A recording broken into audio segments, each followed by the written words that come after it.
안녕하세요. 뽀뽀박사 김철주입니다. 오늘도 매매계약 해지에 관련된 사례를 계약금 일부만 지급해 갖고 해지할 수 있는지, 아니면 여러가지 이제 사정을 들어 가지고 제가 사례화해 가지고 한번 풀어보겠습니다.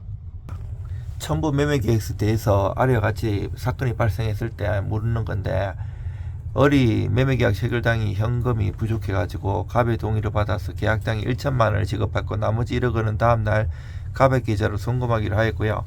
다음날 갑은 김준경에게 매매계약을 해지하기도 통보하고 자신의 은행 계좌를 폐쇄하고, 이제 단순 이행 거절로 보는 건지 판례가 어떤지 알아보는 거예요. 을을 피공탁절해서 법원은 2천만 원만 하면 되는지, 아니면 나머지 1억에 대해서도 다 해갖고 1억 1천만 원의 배액인 2억 2천만 원을 해야 되는지, 그런 문제예요.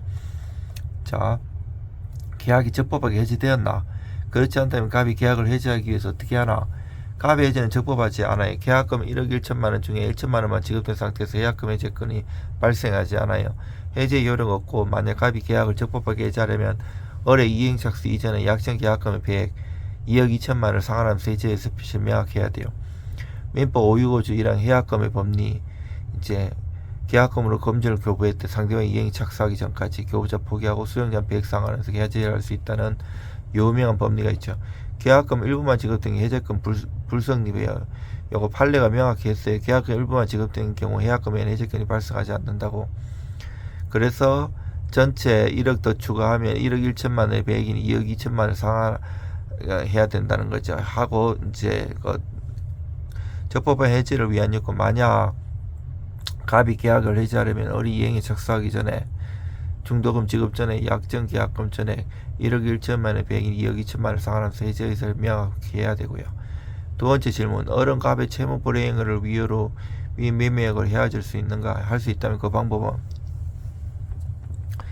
을은 갑의 명백한 이행 거절을 이유로 체고 없이 즉시 법정 해지를 할 수 있고요. 따라서 을의 해지는 적법해요. 이유는 민법 544조 채무 불이행 해제. 채무자가 이행을 하지 아니한 때는 상대방은 상당한 기간을 정하여 제거 후 그 기간 내에 이행이 없을 때 계약을 해지할 수 있어요. 다만 이행 거절이 명백한 경우는 체고 없이 즉시 해제 가능하고요. 이행 거절의 법리, 매도인이 계약금 요건을 충족하지 않은 상태에서 일방적으로 해제를 통보하고 대금 수령 계좌를 폐쇄한 경우 이는 명백한 이행 거절이에요. 즉 매도인의 일방적 해제 통보 더하기 이행 거절 행위는 채무 불이행에 해당해요. 갑은 계약금 일부만 수령하고 배액 상환 없이 일방적으로 계약 해제 통보 후 계좌를 폐쇄해갖고 잔금 수령을 거절했는데, 이는 매매계약상 소유권 이전 등 이행 거절에 해당해서 따라서 을은 재고 없이 즉시 해제 가능해요. 위 이의 경우 을은 갑을 상대로 손해배상을 청구할 수 있는가? 할 수 있다면 계약금 손해배상 청구 금액, 아까 계약서 6조에 보면 손해배상은 계약금 상당액을 기준으로 한다는 규정은 민법 398조 1항 손해배상의 예정으로서 위약금 조항에 해당하고 유효해요. 따라서 을은 갑의 기책사에 있는 계약 위반을 이유로 별도의 손해 입증 없이 약정 계약금 1억 1천만 원을 손해배상으로 청구할 수 있고요. 다만 그 금액이 현저히 과다한 경우에는 398조 2항에 따라 법원이 감학할 수 있어요. 이유는 법리가 위약금과 손해배상의 예정의 관계 398조 1항 잘 보면 되고 2항에 감액할 수 있다는 것. 판례가 계약 당사자가 위약금이라는 정하였다고 특별한 사정이 없나 이는 손해배상에게 예정으로 본다고 판시하고 있어요.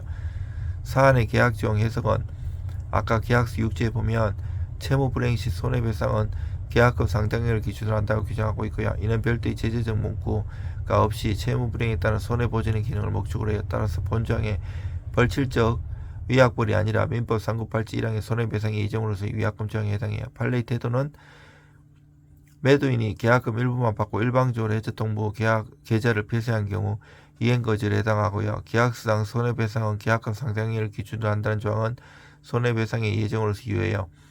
적용, 손해배상의 산정 및 감액 여부는 약정 계약금 1억 1천만 원, 손해배상의 예정 기준 계약금 상당액 1억 1천만 원 전액이고, 을은 별도의 손해 입증 없이 약정의 청구 가능하고요. 해제와 손해배상의 병존이 더블로 할 수 있어요. 해제의 효력은 계약의 소급적 소멸을 의미하지만 이는 손해배상 청구의 발생을 배제하지 않기 때문에 그래요. 따라서 을은 계약 해제로 원상회복을 청구하고 동시에 갑의 기칙서에 의한 손해배상 위약금도 병존 청구 가능하고요. 이런 것을 내가 이제 손으로 쓰나 수기로 쓰면 이렇게 잘 정리할 수 있어요. 핵심만 이렇게 딱딱 결론 이유 요거는 사법 시험이든 법무사 시험이든 요즘 변호사 시험이든 뭐 행정사 시험이든 그 주관식 시험이 있는 시험은 이렇게 쓰면 유리해. 두 갈식으로 답을 쓰고 답이 자신이 없으면 두 갈식으로 못하고 미갈식으로 쭉 결론을 자꾸 뒤에 내가 이만큼 아는데 답은 확실히 모르는데 이런 식으로 하면 점수 못 받아. 결론을 명확하게 딱 쓰고 논거를 딱딱딱 쓰면 내용을 쓰지 않더라도 합격할 수 있어요. 저는 특수부대에 있을 때 손을 좀 다쳐가지고 운동을 좋아해가지고 그 사법시험 2차 시험장에 굉장히 많이 들어갔지만 이 답안 양을 많이 못 썼어요. 그래서 나중에 바꾸고 법무사 시험은 짧은 기간에 동차로 차석으로 붙었는데요.